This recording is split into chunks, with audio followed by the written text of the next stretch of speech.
தேவமாதாவின் வணக்க மாதம் 8ஆம் நாள். சகல வரப்பிரசாதங்களினாலும் அலங்கரிக்கப்பட்ட பரம ரகசியம். கன்னி மரியம்மாள் தனது திரு உதரத்தில் சுதனாகிய சர்வேஸ்வரனை கருத்தரித்த வேளையில் உலக செல்வங்களை அடையாமல் சகல ஞான செல்வங்களையும் சம்பூர்ணமாய் பெற்று கொண்டார்கள் என்பதற்கு சந்தேகமில்லை.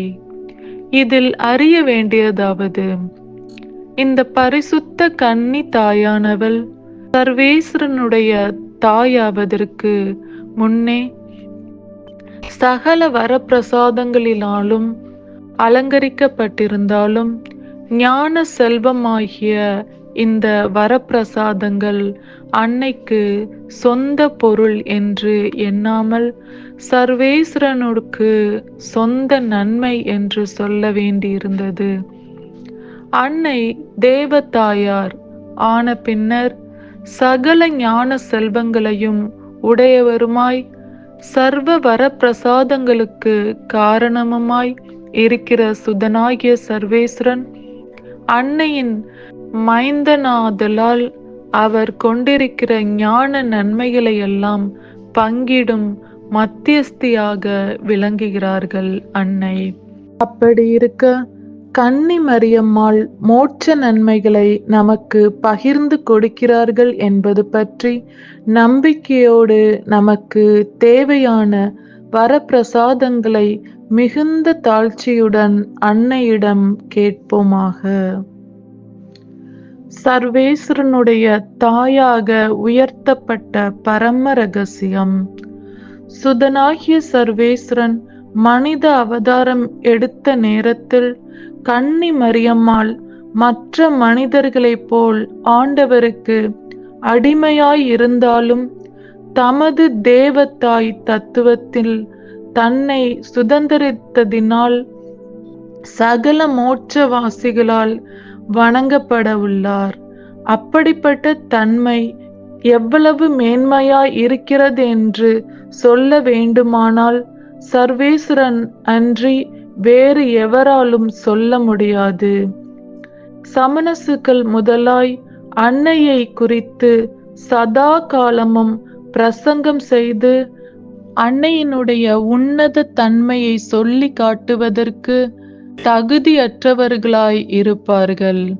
இப்பேற்பட்ட மகிமையையும் வல்லமையும் உள்ள பரம தேவதாயை நாமும் நம்மால் கூடிய மட்டும் அவர்களுக்கு வணக்கம் செலுத்தி நமக்கு தேவையான உதவியை கொடுக்க தவற மாட்டார்கள் என்ற நம்பிக்கையோடு இருப்போமாக. புதுமை 1571ஆம் ஆண்டில் முகமதியர் தாங்கள் அடைந்த வெற்றிகளைக் கண்டு மிகுந்த கர்வம் கொண்டு சகல கிறிஸ்தவர்களையும் தங்களுக்கு கீழ்ப்படுத்த வேண்டுமென்று சகல தேவாலயங்களின் மீதும் தங்கள் வேதத்தின் அடையாள கொடியை திருச்சிலுவை கொடிக்கு பதிலாக வைக்க வேண்டுமென்றும் தங்களுடைய அரசனை உலகில் எங்கும் ஏகாதிபதியாய் நியமிக்க வேண்டுமென்றும் தீர்மானித்தார்கள். இந்த அகங்கார எண்ணத்தை நிறைவேற்றி வைக்க பெருமளவில் படைகளை சேர்த்து அநேக கப்பல்களை சேகரித்து பல ராஜ்யங்களை அழித்து பட்டணங்களையும் பிடித்து கடைசியாய் இத்தாலியை நாட்டையும் தங்கள் கைவசமாக்க வேண்டுமென துணிந்தார்கள். அக்காலத்தில் திருச்சபையை ஆண்டு வந்த 5ஆம் பத்திநாதர் பாப்பரசர் அத்தகைய தீமையை களையும்படியாக தேவதாயிடம் அடைக்கலத்தை தேடி திருச்சபையில் எங்கும் பக்தியுள்ள ஜனங்கள் யாவரும் 153 மணி ஜபத்தை செய்ய கற்பித்து கிறிஸ்தவர்களுக்கு வெற்றி வரும் என்று தளராத விசுவாசத்தோடு இருந்தார்.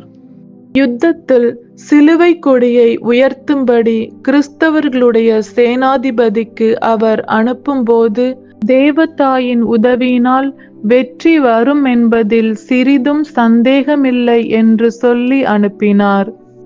அதனால் மிகுந்த சந்தோஷப்பட்டு கப்பல் ஏறி பகைவர்களுக்கு எதிராக போனார்.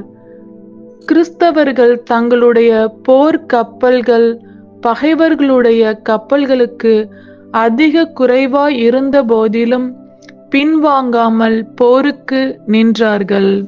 போர் தொடங்கும் நேரத்தில் பாப்பானவர் அனுப்பின சிலுவை கொடி உயர்த்தப்படுகிறதைக் கண்டு கிறிஸ்தவர்களுடைய போர் வீரர் எல்லோரும் சாஷ்டாங்கமாக விழுந்து இயேசு கிறிஸ்துநாதருடையவும் பரிசுத்த கன்னி மரியாயினுடையவும் திருநாமத்தை உச்சரித்து தேவ காரியத்துக்காக எங்களுடைய இரத்தமெல்லாம் சிந்த தயாராயிருக்கிறோம் என்று வார்த்தைப்பாடு கொடுத்து மிக்க மகிழ்ச்சியோடு தைரியத்தோடும் எழுந்திருந்து பகைவர்கள் மேல் சிங்கங்களைப் போல் விழுந்தார்கள்.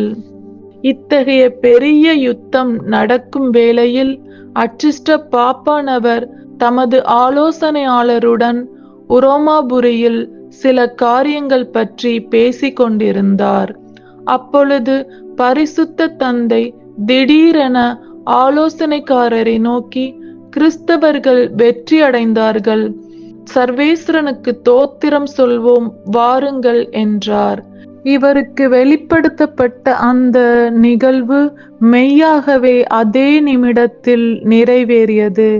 பரம தேவதாயின் அனுகிரகத்தினால் இந்த அற்புத வெற்றி கிட்டியது என அறிந்து கிறிஸ்தவர்களின் சகாயமே எங்களுக்காக வேண்டிக் கொள்ளும் என்ற வார்த்தைகளை தேவ மாதாவின் பிரார்த்தனையில் சேர்க்கவும், புனித ஜெபமாலை மாதாவின் திருநாள் அக்டோபர் மாதம் 7ஆம் தேதி அதற்காக கொண்டாடப்படவும் வேண்டுமென்று கட்டளையிட்டார். கிறிஸ்தவர்களே, நீங்கள் படும் இன்னல் இடைஞ்சல்களில் உங்களுக்கு அடைக்கலமாக ஜெபமாலை மாதாவை பக்தியோடு மன்றாட கடவீர்கள். ஜெபம். பெண்களுள் ஆசிர்வதிக்கப்பட்டவர்களே, சகல வரப்பிரசாதங்களுக்கும் காரணமாயிருக்கிற சேசுநாதரை நீர் பெற்றதினால் சகல ஞான செல்வங்களும் உடையவர்களாகி அவைகளை மனிதருக்கு கொடுக்க உமக்கு வல்லபமும் மனதும் இருக்கிறதை பற்றி நான் மகிழ்ச்சியுற்று ஆறுதல் அடைகிறேன்.